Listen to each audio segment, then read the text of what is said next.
Over the years since Sonic 06 flopped, Sega has stopped making characters other than Sonic playable in games, excluding Sonic Frontiers Final Horizons update and Shadow Generations. But that isn't enough. Recently, fans have been asking Sega to make a game centered around a few characters, primarily Silver, Blaze, and Amy. But what if every Sonic character had their own game? Today, I'm going to start at the top of the list with Tails and see if he had his own game, how well that would work. And if this video does well and you want me to make a part 2, I will, with whatever character you want to see. So tell me who you want in the comments.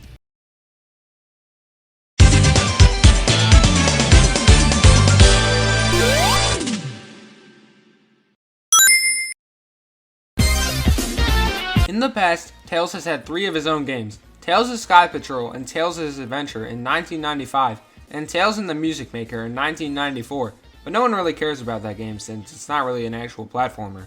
I don't think. In the game, it would start off with Tails taking the tornado and flying to Westside Island to go on a vacation and see his old home, when he gets shot down and lands on a small island off the shore of Westside. And I mean like a bush and a palm tree small. Like smaller than the one in SpongeBob, which is bigger than it looks, but still. Thankfully, Tails has a toolbox with him, and you're introduced to the first gimmick of the game, building. Tails gets to run around the small island looking for all the parts of the tornado, and once you find them, he automatically fixes the plane. Kind of like LEGO games, like Star Wars and Dimensions.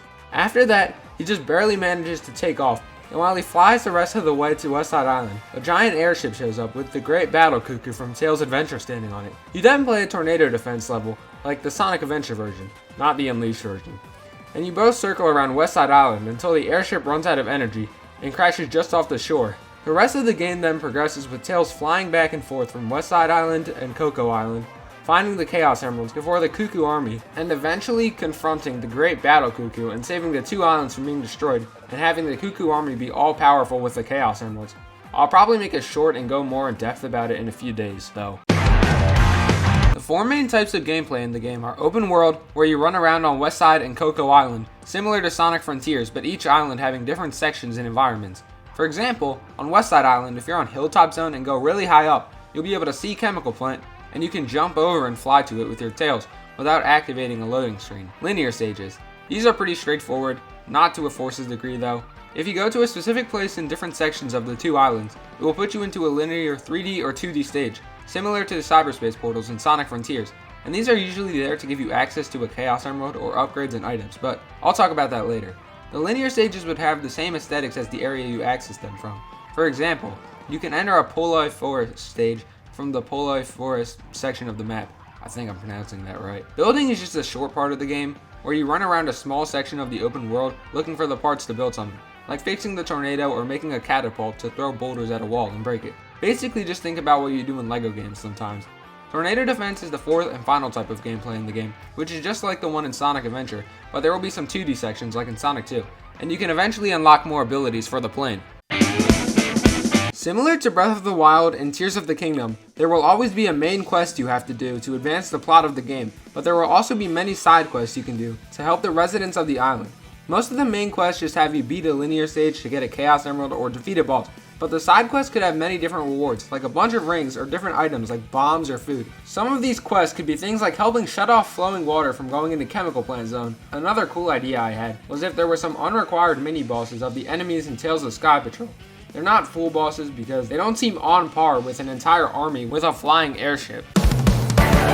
In the game, you can find stores across the island ran by local residents where you can buy items that either give you a temporary stat boost in specific categories or items which can be used in combat and exploration. Chili dogs are the standard food as you'd expect in a Sonic game or a Tails game, and don't give you any effect other than giving you some XP, which works the same as Unleashed XP.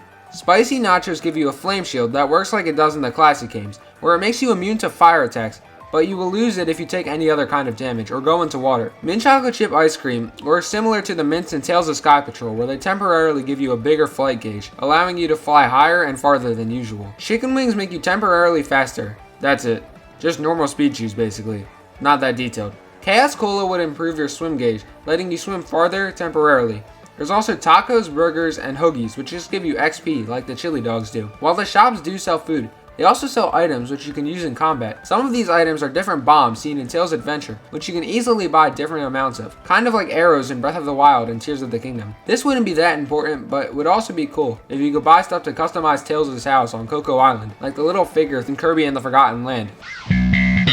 Throughout the open world and in some of the linear stages, you can find different permanent upgrades similar to how you find upgrades in Sonic Adventure 1 and Sonic Adventure 2. Some upgrades you can find include the Jet Anklet and the Rhythm Badge from Sonic Adventure, and new upgrades like the Rocket Launcher, which lets you, well, launch rockets. There could also be upgrades for the Tornado for when you do tornado defense, like an upgrade that lets you charge up a bigger shot and one that lets you do a barrel roll, like in Sonic 4 Episode 2. Also, you would have an option to turn off all the visual changes because, personally, I think the Rhythm Badge looks kinda weird. And those are all the ideas I have for a game centered around Tails.